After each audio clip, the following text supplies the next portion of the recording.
नमस्कार, दिल्ली के Connaught place से सिटी सेंटर में आपका स्वागत है। आपके साथ मैं हूं गीता जोशी। दिल्ली में दम घुटता है, ये कहना गलत नहीं होगा। कल देश भर में दिवाली मनाई गई और उसके बाद आज दिल्ली में एयर क्वालिटी जो है वो गंभीर से जानलेवा हो गई है। सांस लेना दुभर हो गया है। सुप्रीम कोर्ट द्वारा पटाखों में बैन लगाने के बावजूद दिल्ली में जमकर पटाखे फटे और एयर क्वालिटी जो दिल्ली और एनसीआर की है वो गिर गई। ये दिल्ली एनसीआर की 8 जगहों की तस्वीरें हैं। आप देख सकते हैं कैसे आसमान में धुंध छाई दिखी। सुबह सुबह गाड़ियों की रफ्तार पर ब्रेक तो लगा ही, लोगों को हेडलाइट जलाकर भी चलना पड़ा। दिल्ली के जेएनयू इलाके में एक समय एयर क्वालिटी इंडेक्स 952 तक पहुंच गया था, तो जनपथ में ये 655 के पार पहुंच गया। तो वहीं नोएडा में एयर क्वालिटी इंडेक्स 500 के पार चला गया। तो दिल्ली के कनॉट प्लेस में हम लोग मौजूद हैं और यहाँ हमारे साथ कुछ लोग भी मौजूद हैं। उनसे जानते हैं कि क्या दिवाली के अगले दिन जैसे जो कि आज है, क्या उनको भी सांस लेने में या आंखों में कुछ दिक्कतें आ रही हैं कि नहीं। मैम, कल जैसे जो दिवाली मनी उसके बाद आज हमने देखा कि जो दिल्ली की एयर क्वालिटी है वो बहुत ज़्यादा ख़राब हो गई है। सुबह धुंध थी, स्मॉग थी, तो आपको कुछ दिक्कतें आई? हाँ, मुझे बहुत दिक्कतें आई थी और कल शाम से ही मैंने अपने घर की सारी विंडोज़ वगैरह बंद कर दी थी कि कम से कम पॉल्यूशन आए। बट सुबह जब मैं उठी तो मैंने देखा कि पूरा माहौल धुंध से भरा हुआ था और मुझे सांस लेने में इतनी दिक्कत आ रही थी, मुझे खांसी भी शुरू हो गई और अभी भी मुझे ऐसा लग रहा है कि मैं कहाँ पहुँच गई हूँ, बहुत ज़्यादा पॉल्यूशन की वजह से। जब आप बैन करते हैं उसके बावजूद अगर पटाखे चल रहे हैं तो ये गवर्नमेंट को देखना चाहिए कि ये कैसे हो रहा है। मेरे को सांस लेने में भी बहुत कंजेशन फील हो रहा है, जिससे मुझे साफ पता चल रहा है कि हाँ, एयर क्वालिटी बहुत, हमने आज नोटिस भी किया था कि एयर क्वालिटी बहुत डाउन हो चुकी है। बेसिकली मेन रीज़न जो है, पटाखे तो कल जले हैं लेकिन हफ्ते 10 दिन से quality day by day down जा रही है, जस्ट बिकॉज पंजाब और हरियाणा में रेगुलर जो पराली जलाई जा रही है जिसके ऊपर कोई भी रोकथाम नहीं है। कोरोना के खतरा प्लस इस एयर क्वालिटी की वजह से ज़्यादा प्रॉब्लम हो रही है लोगों को। जैसे सीपी में हम लोग यहाँ पे बहुत सारी ग्रीनरी है, उसके बावजूद भी यहाँ पे आंखों में जलन हो रही है। सरकार को कुछ करना चाहिए, ऐसा लोगों का कहना है। क्या सिर्फ पटाखे ही इसकी वजह है जो दिवाली में बैन के बावजूद बजाए गए, या फिर कोई और वजह भी है? देखिए रवीश रंजन शुक्ला की ये रिपोर्ट। दिल्ली एनसीआर में दिवाली की अगली सुबह हर तरफ दिखी धुंध की चादर। ये दिल्ली एनसीआर के अलग अलग जगहों की तस्वीरें हैं।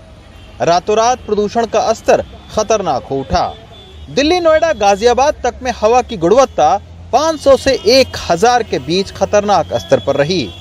इस स्मॉग का असर जो है वो आने वाले दिनों में और ज़्यादा देखने को मिल सकता है, क्योंकि हमने देखा है कि ठंड के दिनों में जो प्रदूषण का असर है वो दिल्ली एनसीआर में काफ़ी बढ़ जाता है और ऐसे में उन लोगों को ज़रूर एहतियात बरतना चाहिए जिनको सांस या फेफड़े संबंधी कोई ना कोई बीमारी है। तो उनके लिए आने वाला वक्त जो है वो बहुत ही एहतियात बरतने का है, क्योंकि प्रशासन की तमाम सख्ती के बावजूद, सुप्रीम कोर्ट के तमाम निर्देशों के बावजूद जो है वो दिल्ली एनसीआर में पटाखे और जो प्रदूषण है वो बढ़ा ही है, वो घटा नहीं है। मौसम विभाग भी मान रहा है कि दिल्ली में बढ़े प्रदूषण के लिए पटाखे और हवा का बहुत धीमे होना ही है। बायोमास बर्निंग जो पंजाब हरियाणा का कंट्रीब्यूशन है, जरूर बढ़ सकता है, लेकिन विंड स्पीड के वजह से कंट्रोल में रहेगा और इम्प्रूव करेगा। ठीक है, तो विंड स्पीड सर कब बढ़ेगी? कल एक्चुअली जो है आज से 4 किलोमीटर या कम विंड चल रहा है, कल 10 से 12 किलोमीटर, वो ऑफिशियली हम लोग बोल रहे हैं। दिल्ली में बढ़ते प्रदूषण के चलते सबसे ज्यादा कोविड से ठीक हो चुके, फेफड़े और सांस की बीमारियों से जूझ रहे लोगों की परेशानी बढ़ गई है। दिल्ली के अस्पतालों ने भी ऐसे मरीजों के लिए बेड बढ़ाने शुरू कर दिए हैं। डॉक्टर मान रहे हैं कि प्रदूषण के चलते मरीजों की संख्या धीरे धीरे बढ़ रही है। इस टाइम में हम देख रहे हैं कि काफ़ी सारे जो वयस्क हैं, बुजुर्ग हैं और बच्चे हैं, वो रेस्पिरेटरी प्रॉब्लम्स को लेके हमारे यहाँ पर आ रहे हैं। तो वो लोग जो कि एलर्जिक हैं, जिनको कि सीओपीडी है या ऑलरेडी उनके लंग खराब हैं कोविड की वजह से, जैसे लॉन्ग कोविड की वजह से उनके फेफड़े खराब हो गए हैं और उनमें ऑलरेडी वो घर पे इलाज ले रहे हैं या घर पे डोमिसिलरी ऑक्सीजन का ट्रीटमेंट ले रहे हैं, उनकी हालत और ज़्यादा खराब हो रही है। हालांकि प्रदूषण को लेकर दिल्ली सरकार और केंद्र सरकार एक दूसरे पर आरोप प्रत्यारोप तो कर रहे हैं, लेकिन उसको रोकने के लिए सख्त कदम नहीं उठाए जा रहे हैं। नई दिल्ली से अक्षय डोंगरे के साथ Ravish Ranjan Shukla, NDTV India. Cruise drugs मामले में समीर वानखेड़े को आर्यन खान केस से बाहर कर दिया गया है। अब आईपीएस संजय सिंह की नेतृत्व में बनी एसआईटी की टीम इसकी जांच करेगी। ज्यादा जानकारी दे रहे हैं हमारे सहयोगी सुनील सिंह। मुंबई एनसीबी के जोनल डायरेक्टर समीर वानखेड़े और एनसीपी के नेता नवाब मलिक के बीच चल रहे विवाद में एक नया मोड़ आ गया है। समीर वानखेड़े के तहत कुल 6 ऐसे केसेस थे जिसमें कि क्रूज शिप ड्रग्स मामला यानी कि आर्यन खान केस और नवाब मलिक के दामाद समीर खान का केस। इन केसों की जांच अब समीर वानखेड़े के सुपरविजन में न होकर उसके लिए एक एसआईटी गठित की गई है जिसमें दिल्ली के अफसर होंगे और एक वरिष्ठ अधिकारी एनसीबी के जो डीडीजी स्तर के हैं संजय सिंह, वो उसे हेड करेंगे। वो उन मामलों की जांच करेंगे। इन 2 केसेस के अलावा 4 और केसेस जो है कि मुंबई जोन से हटाकर दिल्ली को दी गई है। दरअसल आर्यन खान केस का मामला सामने आने के बाद जिस तरह से विवाद हुआ, प्रभाकर साहिल नाम का एक गवाह जिसने कि मामले में 25 करोड़ की डील की बात कही कि आर्यन खान को लेकर किरण गोसावी और सैम डिसोजा और पूजा ददलानी के बीच बातें हुई थी। उसके बाद से ही सवाल उठ रहा था कि क्या जब आरोप लग चुका है तब समीर वानखेड़े को इस केस का सुपरविजन करना चाहिए, ये सवाल उठ रहा था। बहरहाल अब जाकर दिल्ली एनसीबी ने फैसला लिया है कि अब 6 ऐसे मामले हैं जिनकी की जांच जो है आर्यन खान केस और समीर खान के केस की जांच अब एनसीबी की दूसरी एक स्पेशल इन्वेस्टिगेशन टीम बनाई गई है, वो करेगी। समीर वानखेड़े अपने पद पर बने रहेंगे यानी कि वो मुंबई जोनल डायरेक्टर हैं और बाकी वो काम करते रहेंगे। लेकिन ये जो 6 मामले हैं इसका जांच अब दूसरी टीम करेगी जो कि एसआईटी के तहत है, जिसके कि मुखिया संजय सिंह होंगे। इस बीच नवाब मलिक ने ट्वीट किया है। उन्होंने कहा है कि अभी 6 मामलों से हटाया गया है, लेकिन कुल जो आरोप लगे हैं वो 26 मामलों की एक लिस्ट उनके पास आई थी, तो उन सभी 26 मामलों की जांच की जानी चाहिए। दूसरी तरफ एनसीबी के जो जोनल डायरेक्टर हैं समीर वानखेड़े, तो इसमें लगातार आरोपों से घिर रहे हैं। उनसे जब फ़ोन पे बात हुई तो उनका कहना है कि उन्होंने खुद ही बॉम्बे हाईकोर्ट में एक अर्जी दी थी और मांग की थी कि चूँकि उनके ऊपर जो आरोप लगाए गए हैं तो उसकी जांच सीबीआई या एनआईए जैसी केंद्रीय एजेंसी करे। उसी को आधार बनाकर दिल्ली में एक स्पेशल टीम बनाई गई है एनसीबी की जो इन 6 मामलों की जांच करेगी। उसमें न सिर्फ आर्यन खान का केस है बल्कि समीर खान का भी केस है जो कि नवाब मलिक के दामाद हैं, उनकी भी वो जांच करेगी। मैं कहीं गया नहीं हूँ या मुझे कहीं से हटाया नहीं गया है। मैं अपने पद पर बाकायदा बरकरार हूँ जोनल डायरेक्टर के तौर पर और मैं अपना काम करता रहूँगा। कांग्रेस महासचिव प्रियंका गांधी उत्तर प्रदेश चुनाव में महिलाओं के लिए 40% टिकट, मुफ्त स्मार्टफोन, सिलेंडर, स्कूटी वगैरह देने के वादे कर रही हैं, जिससे वो एक अलग तरह का महिलाओं का वोट बैंक बनाने की कोशिश कर रही हैं। लेकिन क्या महिलाएं इससे आकर्षित होंगी? जानने के लिए देखिए कमाल खान की ये रिपोर्ट।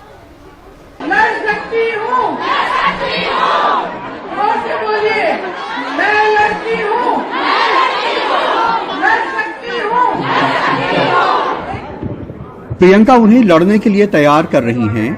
वो कहती हैं कि ये मजबूत होंगी तो अपनी लड़ाई खुद लड़ेंगी। वो उन्हें 40% विधानसभा टिकट दे रही हैं, लेकिन ज्यादा देना चाहती हैं।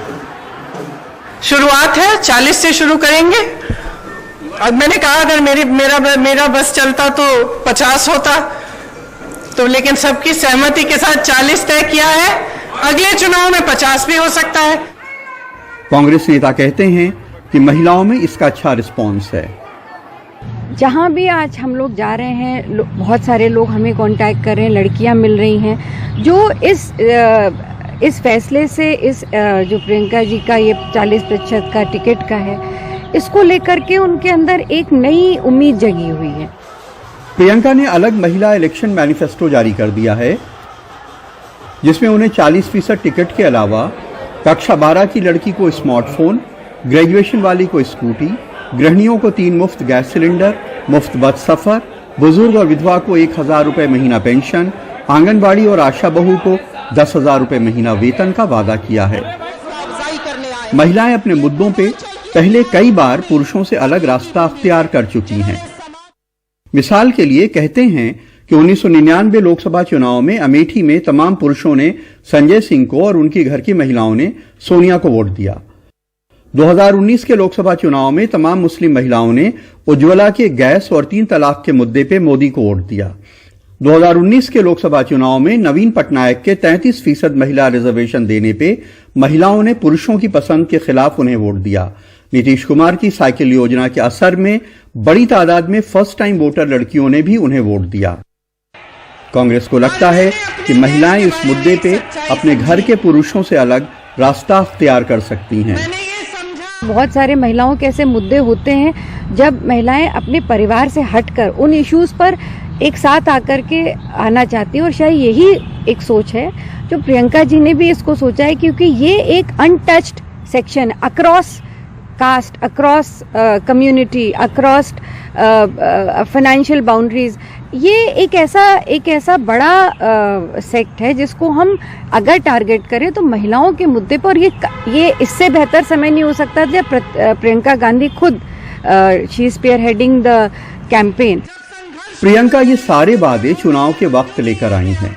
सियासत के जानकार कहते हैं कि अगर ये पहले किया होता तो इसका असर ज्यादा होता। लेकिन समस्या एक कांग्रेस के सामने सबसे बड़ी चुनौती यही है कि पहली बात तो ये घोषणाएं, ये वादे ठीक चुनाव के पहले किए गए हैं और उसका थोड़ा असर कम हो जाता है। जब चुनाव के ठीक पहले यदि वही पहले किए जाते तो उसका ज्यादा असर होता। दूसरी बात, कांग्रेस का संगठन कमजोर है, वो कैसे ले जाएंगे, कैसे बताएंगे वो क्या करने वाले हैं, ये बहुत बड़ी चुनौती है। लेकिन कांग्रेस के लोग कहते हैं कि प्रियंका जब से यूपी की सियासत में आई हैं तभी से महिलाओं के मुद्दे उठा रही हैं।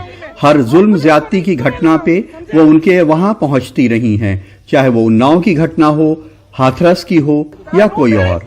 ये महिला घोषणा पत्र उसी सिलसिले की अगली कड़ी है। प्लीज कुछ नहीं, तुमने मुझे ढकेल के तुम यहाँ लाए। दुनिया भी बदल रही है और महिलाओं की आधी दुनिया भी बदल रही है। खास करके हिंदुस्तान में वो पढ़ लिख रही हैं और अपने अधिकारों और समस्याओं को लेकर के पहले से ज्यादा सचेत और जागरूक हो गई हैं। ऐसे में ये मुद्दे बेइंतहा अच्छे हैं, बशर्ते कि इनको अच्छी तक उनके बीच में पहुंचाया जा सके। लखनऊ में कैमरामैन राजेश गुप्ता के साथ कमाल खान, एनडीटीवी इंडिया। प्रधानमंत्री नरेंद्र मोदी ने केदारनाथ और आसपास के इलाकों को पर्यटन के लिए नए सिरे से विकसित करने के लिए 180 करोड़ से ज्यादा की परियोजनाओं का ऐलान भी किया। देखिए हिमांशु शेखर की ये रिपोर्ट। दिवाली के ठीक एक दिन बाद प्रधानमंत्री नरेंद्र मोदी सुबह सुबह केदारनाथ मंदिर पहुंचे। 2014 में प्रधानमंत्री बनने के बाद केदारनाथ का ये उनका 5वां दौरा था। मोदी ने आदि शंकराचार्य की मूर्ति का अनावरण किया और उनके समाधि स्थल का भी उद्घाटन किया, जो 2013 की त्रासदी के दौरान तहस नहस हो गया था। लेकिन आध्यात्म के साथ पर्यटन का भी प्रधानमंत्री को ध्यान था। आने वाले दिनों में वहां केबल कार भी चलेगी। 4 धाम सड़क परियोजना पर तेजी से काम हो रहा है। चारों धाम हाईवे से जुड़ रहे हैं। भविष्य में यहां केदारनाथ जी तक श्रद्धालु केवल कार के जरिए आ सके, इससे जुड़ी प्रक्रिया भी शुरू हो गई है। यहां पास में हो पवित्र हेमकुंड साहब जी हैं। हेमकुंड साहब जी के दर्शन आसान हो, इसके लिए वहां भी रोपवे बनाने की दिशा में तैयारियां चल रही हैं। उत्तराखंड में अगले साल के शुरू में होने वाले विधानसभा चुनावों से पहले मोदी ने इस धार्मिक पर्यटन क्षेत्र के विकास के लिए 180 करोड़ से ज्यादा की कई योजनाओं का शिलान्यास भी किया। अब मंदाकिनी के किनारे बाढ़ से सुरक्षा के लिए जिस दीवार का निर्माण किया गया है, इससे श्रद्धालुओं की यात्रा अब और सुरक्षित होगी। तीर्थ पुरोहितों के लिए नए बने आवासों से उन्हें हर मौसम में सुविधा होगी। भगवान केदारनाथ की सेवा उनके लिए अब कुछ सरल होगी, कुछ आसान होगी। जय केदार। धन्यवाद। अब तैयारी केदारनाथ मंदिर के आसपास श्रद्धालुओं को और बेहतर बुनियादी सुविधाएं मुहैया कराने की है। इसमें संगम घाट का पुनर्विकास, पर्यटकों के लिए एक नया फैसिलिटेशन सेंटर, फर्स्ट एड और अस्पताल, 2 नए गेस्ट हाउस और पुलिस स्टेशन सेटअप करना शामिल है। दिल्ली से Himanshu Shekhar, NDTV India. City centre में वक्त हो गया एक छोटे से ब्रेक का, लेकिन ब्रेक के बाद आपको दिखाएंगे पहाड़ों में बर्फबारी।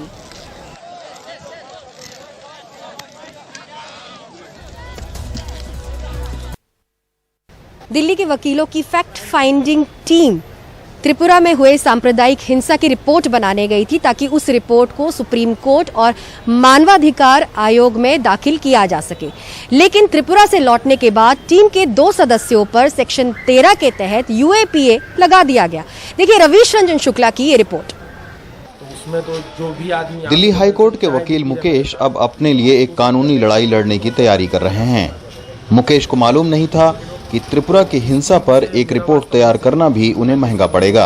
ये एहतिशाम अमित श्रीवास्तव, अमित इंदौरी की एक फैक्ट फाइंडिंग टीम के साथ त्रिपुरा गए थे ताकि एक रिपोर्ट सुप्रीम कोर्ट और मानवाधिकार आयोग में पेश की जा सके। लेकिन त्रिपुरा से लौटने के बाद पश्चिमी अगरतला पुलिस स्टेशन की ओर से इनको एक मेल में नोटिस आया जिसमें 153A, 469, 471, 503, 504, 120B और सेक्शन 13 ऊपा एक्ट के तहत मामला दर्ज होने की बात कही गई। लाइव चलाया था हम लोगों ने फेसबुक पे, प्रेस क्लब की जो मीटिंग थी, प्रेस कॉन्फ्रेंस जो थी, उसके बाद 3 तारीख को ये थोड़ा शेड्यूल भी हेक्टिक था, हम लोग थोड़ा आराम कर रहे थे, फेस्टिविटी का सीजन भी था, तो अपने अपने घरों में आराम कर रहे थे। तो हमारी मेल पे, वो मेरे मेल पे नहीं, जो ऑर्गेनाइजेशन है उसके मेल पे एक मेरे सेक्रेटरी को मैसेज रिसीव हुआ त्रिपुरा पुलिस से, तो उन्होंने मुझे भेजा और शाम के टाइम में मतलब, तो मैंने देखा तो वो मतलब लीगल नोटिस था पुलिस की तरफ से। मुझे तो अभी तक ये लग रहा है कि उन्होंने कंफ्यूजन में दर्ज कर दिया है। उन्होंने फेसबुक पे बहुत सारा कंटेंट देखा होगा जो फेक चल रहा होगा। अब वो हमारा रियल कंटेंट भी, मैं जैसे आपको बता रहा था बातचीत में पहले भी, कि हमने कुछ भी ऐसा पोस्ट नहीं किया जो हमने नहीं बोला हो, हमने अपना बोला हुआ पोस्ट किया। जैसे हो कि किसी और का वीडियो जो कोई और बना रहा है वो पोस्ट कर दे, वो चीज़ें हमने पोस्ट नहीं करी। आप लोगों ने खुद अपना जो हमने बोला है वो वीडियो पोस्ट करी है, जो हमने देखा है, जो खुद शूट किया वो वीडियो पोस्ट करी है। त्रिपुरा में पिछले दिनों बांग्लादेश में मंदिर तोड़े जाने के खिलाफ कई जगह प्रदर्शन हुए और तोड़फोड़ और हिंसा की खबरें आईं। फिलहाल त्रिपुरा में शांति बनी हुई है, लेकिन पुलिस ने सोशल मीडिया पर भड़काऊ बातें लिखने के नाम पर 71 लोगों पर मामला भी दर्ज किया है, जबकि इस हिंसा में संपत्ति के नुकसान की भरपाई का आश्वासन भी सरकार ने दिया है। निहित स्वार्थ वाले लोगों द्वारा सोशल मीडिया के माध्यम से समाज में सांप्रदायिक नफरत फैलाने का प्रयास किया जा रहा है। कई लोग बिना सच्चाई जाने उन पोस्टों को शेयर व लाइक करते नजर आ रहे हैं। हालांकि पुलिस सोशल मीडिया के जरिए इन पोस्टों का विरोध कर रही है। इन फर्जी सोशल मीडिया पोस्टों के खिलाफ एक नया मामला भी दर्ज किया गया है, जिसमें ट्विटर के 68, फेसबुक के 31 और यूट्यूब के 2 पोस्ट शामिल हैं। व्यक्तियों व संगठनों को इन फर्जी सोशल मीडिया पोस्टों को हटाने के लिए नोटिस भेजे गए हैं। ऐसे फर्जी सोशल मीडिया पोस्ट करने वालों के खिलाफ सख्त कार्रवाई की जाएगी। जो भी पोस्ट है वो लेकिन फैक्ट फाइंडिंग कमेटी के सदस्यों पर ऊपा के तहत क्यों मामला दर्ज किया गया है, इस पर फिलहाल पुलिस खामोश है। त्रिपुरा से रतनदीप के साथ रवीश रंजन शुक्ला, एनडीटीवी इंडिया। दिल्ली के कनॉट प्लेस से सिटी सेंटर में आपका एक बार फिर से स्वागत है। और अब बात जम्मू कश्मीर की, जहां गुलमर्ग में आज बर्फबारी हुई और पर्यटक इसका आनंद लेते नजर आए। ये नज़ारा गुलमर्ग का है, जहां हर तरफ बर्फ ही बर्फ दिखाई दे रही है। लोग इस बर्फबारी का आनंद लेते नजर आए। इस बर्फबारी को देखते हुए प्रशासन ने पर्यटकों के लिए एक एडवाइजरी जारी करते हुए कुछ जरूरी फोन नंबर भी दिए ताकि जरूरत पड़ने पर लोग उनका इस्तेमाल कर सकें। दिल्ली के कनॉट प्लेस से सिटी सेंटर में फिलहाल बस इतना ही, लेकिन देश और दुनिया की बाकी खबरों के लिए आप बने रहिए हमारे साथ, देखते रहिए एनडीटीवी इंडिया। नमस्कार।